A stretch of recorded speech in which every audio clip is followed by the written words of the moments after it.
जय श्री महाकाल। मसान मसान के बारे में पूछे हैं। हेलो गुरुजी, मुझे आपसे मसान के बारे में कुछ पूछना है।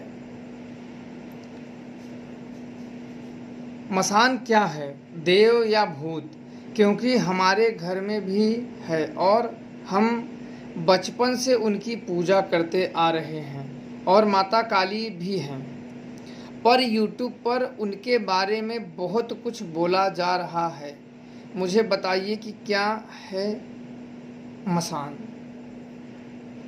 देखो, जो यूट्यूब में बोला जा रहा है, ये तो अपने अपने तरीके के, जिसको जो समझ में आ गया। जैसे कोई एक जानवर हो, किसी को उसका अगर पैर पकड़ में आ गया तो पैर की व्याख्या करेगा, किसी को मुंह पकड़ में आ गया तो वो मुंह की व्याख्या करेगा, किसी को पूंछ पकड़ में आ गया तो पूंछ की व्याख्या करेगा, किसी ने उसका सींग पकड़ लिया तो सींग की व्याख्या करेगा, किसी ने उसका गोबर हाथ में ले लिया तो गोबर की व्याख्या करेगा।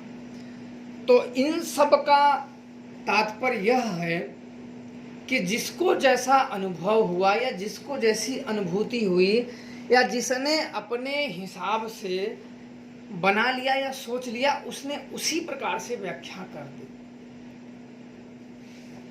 मसान क्या होता है, जो आप इतने समय से पूजते आ रहे हैं। मसान एक शक्ति होती है जो कि प्रबल तामसिक शक्ति होती है। अब आप उन्हें चाहे देवता माने या प्रेत माने या भूत माने या किसी की भटकी हुई रूह माने, वो आपके ऊपर है। जिस भाव से आप पूजते हैं उस भाव में आएगा। इन सब में एक होता है, वो एक प्रकार का प्रेत ही, मसान एक प्रकार का प्रेत ही होता है जो कि अघोरी के ही पास होते हैं मसान। बाकी अधिकतर मसान के नाम पे ही लूटते खाते रहते हैं और मसान की सिद्धि जो होती है वो किसी भी भूतों प्रेतों को दूर करने में सक्षम होती है। पर निर्भर होना, अगर आपके दादा परदादा द्वारा मसान अगर मिला है तब तो वो अपने पीढ़ी द्वारा पूज्यमान हो गया है। अगर गुरु द्वारा मिला है मसान, अगर वो रूठ जाता है तो वो आपको अपनी बातों में भरमा देगा और सबसे अलग कर देगा। सबसे अलग करके आपको बिल्कुल अकेला करके मार देता है, या बीच में ही मार देता है, या भयंकर रोग से मार देता है, या आपके अंदर बिल्कुल उच्चाटक कर देता है। उच्चाटक का मतलब समझते हो कि आपके अंदर बिल्कुल सबके लिए सबसे वो दूर करा देता है। लड़ाई झगड़े, अडर बडर। अधिकतर मैंने 100 में 90% लोगों को मैंने यही देखा है, क्योंकि मैंने कई लोगों को जब मसान को हटाने का प्रयास जब शुरू हुआ तो अधिकतर वही लोग थे इनमें जो मसान पे पूरी तरीके से निर्भर हो गए थे। पूरी तरीके से निर्भर हो जाते हैं। जब मसान पे पूरी तरीके से निर्भर हो जाते हो तो ये शक्तियाँ आपको अपने कंट्रोल में ले लेती है। अपने कंट्रोल पे ले लेती हैं तो सबसे पहले ये जिनसे इनको डर रहता है, जिससे ये डरती हैं, उससे पहले अलग कर देती हैं ताकि इसके रास्ते की सारी बाधाएं वो समाप्त हो जाए और इनका कार्य ठीक हो जाए। ये क्या करेंगी, काम करेंगी और बदले में आपका ही जान लेंगे। ये लेंगे ही लेंगे, और लेंगे तब जब आपको बिल्कुल अकेला कर देंगे। इससे बचने के लिए क्या किया जाए? इससे बचने के लिए है कि आपको जरूरत हो तभी काम करें, और घर गृहस्थी वाले मसानों की साधनाएं तो ना करें तो अति उत्तम है।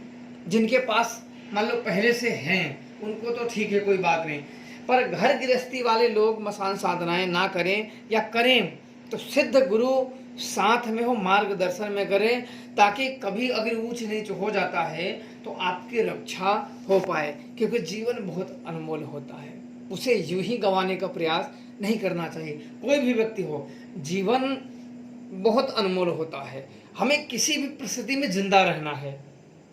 ऐसा नहीं कि हम इतने उसमें इन्वॉल्व हो जाए कि हमारा लौट पाना मुश्किल हो जाए।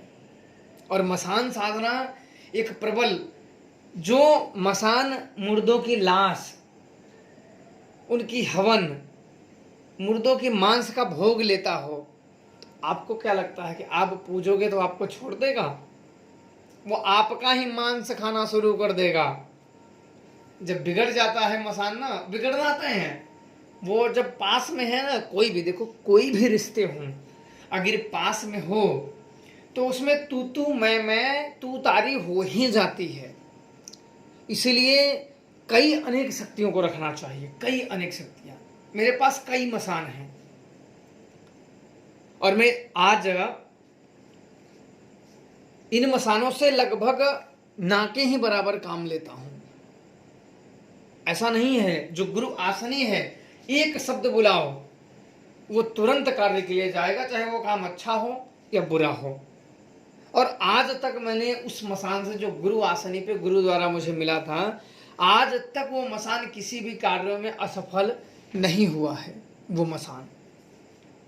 बाकी और 3 मसान हैं, पर मैं लगभग उन सबसे दूरी ही बना के, कभी जरूरत आए तो उनको कुछ पूजा पाठ शराब दे देता हूँ और दूरी ही बना के रखता हूँ। और अपने लोगों से भी कहता हूँ कि करें तो अपने दिमाग खुले रखें। ऐसा ना हो कि किसी को दोष नहीं देना चाहिए, अपने दिमाग खोले रहो। किसी की विद्या जैसे जो आप सीखते हो उसको कोई नहीं चुरा सकता है, पर यह ना हो कि उसी से आपको हानि हो। आपने मान लो हनुमान जी की कृपा हो गई, तो क्या वो कृपा कोई चुरा सकता है? कोई नहीं चुरा सकता। आपको माता काली की कृपा हो गई, कोई चुरा सकता है? कोई नहीं चुरा सकता। तो आपको ये हुई शक्तियां, अब ये होती हैं कि आप उन पर अगर पूरे निर्भर हो जाते हो तो आप उनकी बातों को मानने लगते हो। तो ये क्या करते हैं मसान, फिर ये सही है, ये ऐसे हैं, आपको भ्रम में डाल देंगे और आप उनकी बातों को सही मानने लगोगे। कहते नहीं, जब कोई सुंदरता का लोभी किसी के सौंदर्य पे मुग्ध हो जाए तो वह उसके चरित्र को जानने का प्रयास नहीं करता, उसकी चमक दमक में, मूर्ख की तरह उसकी चमक दमक में खो जाता है। इसलिए मैंने लोगों का तो खुद से ही हाथ चबाते हुए देखा है। जब उनको बुलाया गया, हाथ चबाने लगे, हुआ कि इसका हाथ बांध दो पीछे, अपना हाँ अपने मुंह से अपना ही मांस नोच नोच के खाना। सोचो कितना वो भयावह दृश्य होगा। और ये मेरे आंख की बात है, आंखों देखी। कोई ऐसा नहीं कि किसी ने मुझे बता दिया है या किसी ने मुझे कह दिया है, वो मैं मेरी आंखों देखी और उसको हटाने वाला मैं ही हूँ। जब उसको बुलाया गया तो पहले ही वो तुरंत हाथ अपना, एक हाथ तो बिल्कुल इतनी जगह से वो खा गया था, वो बिगड़ गया था मसान, किसी कारण से वो मसान बिगड़ गया था। और बिगड़ा हुआ मसान बहुत खतरनाक होता है, परिवार वंश नाश कर देता है। आपके घर में भाई बहन, माता पिता, लड़के लपाड़े किसी को नहीं छोड़ता। ये तो बस ये बाबा लोग जो आप यूट्यूब पे बोलते हैं, ये तो अच्छा अच्छा दिखाते हैं। लो भैया, अपनी दही खट्टी कोई बताएगा? आप खुद ही समझदार, कोई नहीं बताएगा। हित की बात बहुत कम ही लोग कहेंगे। मैं चाहूं तो किसी को भी मसान सिखा सकता हूं, बिना मंत्र के सहायता के बुला सकता हूं, पर जिसको सिखाओ उसके साथ निभाओ, अन्यथा अपनी नजर में गलत ना रहो। शक्तियों के परत में तो बिल्कुल, क्योंकि शक्तियां जो होती हैं ये अदृश्य षड्यंत्र वाले में फंसते हो। शक्तियों द्वारा ऐसे मुंह से बोल दिए उसकी बात अलग है, पर शक्तियों से कभी भी षड्यंत्र नहीं करना चाहिए, छल नहीं करना चाहिए। अब आज के जमाने में तो बिल्कुल ऐसे लोग हैं ना कि अब क्या कहें, बेचारे लोग बस पैसे कमाने में परेशान हैं, शक्ति बेच रहे हैं, जबरी खींच खींच के आओ तुम सीखो, ये सीखो। और कितने, मैं सोचता हूँ कितने बेवकूफ़ लोग हैं, कितने मूर्ख लोग हैं कि अपनी मौत खुद ही अपने घर लेके जा रहे हैं। इन्हें पता नहीं है कि ये क्या कर रहे हैं। सिखाने वाले को खुद ही नहीं पता है और सीखने वाले को तो खुद क्या पता रहेगा। खोखले खोखले लोग मसानों की सिद्धियाँ, इसकी सिद्धियाँ, बिल्कुल जो खोखला हो, बात के पुल।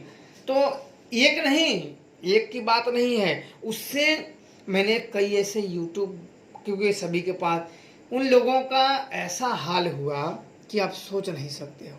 बिल्कुल पागल जैसे, अपने ही घर वालों को नहीं छीन रहे हैं, अपनी ही माँ को बद्दी बद्दी गालियाँ देना, बद्दी बद्दी चीज़ बोलना। चलो दूसरा अगर दे तो बात ठीक है, पर खुद ही अगर दो तो वो कैसा। ऐसी ऐसी सिद्धियों में विचित हो गए, बिना सिद्ध गुरुओं के मसानों में बैठ जाना। और मसान एक उग्र में आता है तो जगाना तो आ गया, पर सुलाना आता है। मसान सुलाने का भी मंत्र होता है। जैसे आपने मसान को जगाया, जगाने के बाद जब जाग गया, वचन हो गया, तुरंत सुलाने का भी मंत्र पढ़ा जाता है, अन्यथा मसान जागा ही रहता है। और फिर वो होता है फिर भयानक तांडव खेल। मसान एक प्रेत शक्ति होती है, जो कितनी भी 100 साल पुरानी हो सकती है, 200 साल पुरानी हो सकती है, 500, 1000 साल भी पुरानी हो सकती है। बशर्ते एक होता है कि गुरु का उसके ऊपर कंट्रोल कैसा है। अगर वो पहले क्या करेगा, मसान अपनी शक्तियों में अगर गुरु की शक्ति ज़्यादा है तो मसान कंट्रोल में रहेगा, और गुरु की शक्ति अगर कम है तो मसान कंट्रोल में नहीं रहेगा। फिर अपनी ही बातों, ये ऐसे है वैसे है, और अपनी बातों में अगर मसान ले लिया तो फिर तुम्हें कोई नहीं छुड़ा सकता है। तुम तब उसकी ही महिमा मंडल के चारों तरफ घूमते रहोगे, और दूसरों को ही खुद भी फंसोगे और दूसरों को भी उसमें फंसा दोगे। ये बहुत ही ये बड़े दुर्लभ ज्ञान होते हैं। उसी के प्रति में कोई भी व्यक्ति, चलो मसान की कृपा है, मसान से ही ज्ञान मांगोगे तो वो थोड़ी देगा ऐसी चीजें। अन्य उच्च कोटि की शक्तियां सिद्ध करो, मेहनत करोगे सब मिल जाती है, मेहनत करो। और जो आपने कहा कि मेरे घर में पूज्यमान है माता कालिका है, काली है, और मसान भी है, तो आपके दादा परदादा ने पूज रखा होगा तांत्रिक बनने। कई लोग क्या करते हैं ना, लोगों में जैसे कि हम सबको ठीक करें तो इधर शक्तियाँ मिलती है उधर ही चल रहे हैं। जहाँ उनको शक्तियाँ मिले, लालची लोगों की बहुत बड़ी होती है, जहाँ शक्तियाँ मिले उन्हें ये नहीं पता है कि घर में इसे ला के रख देना। मसान को नाम से ही पता है शमशान की शक्ति, जो बिल्कुल इंसानों के मांस का भक्षण करता हो, तो उससे क्या मुर्गे, दारू, सुअर, बकरे उतना, भेड़े पसंद आएंगे उतना। वो तो ताक में रहेगा कि जब तक तेरा आत्मबल मजबूत है, ठीक है, जिस दिन आत्मबल कमजोर हुआ उसी दिन तेरे को मारेंगे। और मारता भी है। धूल दूषित मसान से जितने भी कमा लो, इधर उधर देख दाख के जितने धूल दूषित कर देता है, धूल में मिला देता है वो, और व्यक्तियों की ऐसी गुमनाम की जिंदगी मारता है। खैर ये बहुत लंबा विषय है मसान। मैंने पहले भी कह दिया कि लोग अपने अपने तरीके से महिमा मंडल गुणगान करते हैं, जिसकी जैसी भक्ति जैसी उसकी श्रद्धा, जैसा खाएगा अन्न वैसे रहेगा मन। और मसान साधनाओं में स्वयं किसी भी तरीके के नशागामी नहीं होना चाहिए। नशागामी का मतलब शराब, बीड़ी, सिगरेट, ये सब सेवन बिल्कुल नहीं करना चाहिए, अन्यथा वो पूरी तरीके से वो, क्योंकि तब उसके वो समझो वो एक प्रकार का प्रेत ही है।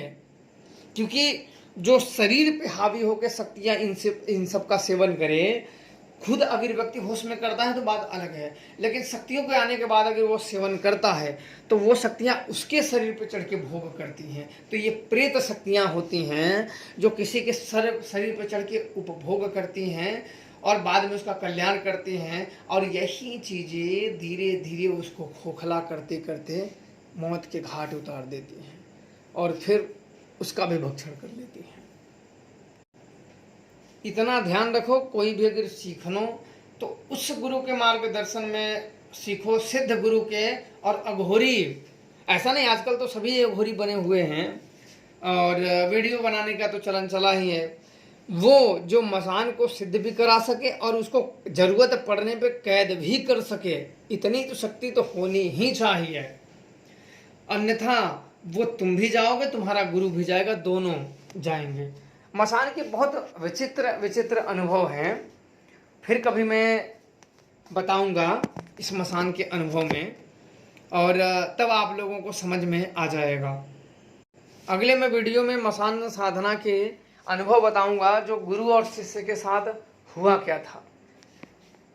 तब तक आप लोग खुश रहें, प्रसन्न रहें। जय श्री महाकाल।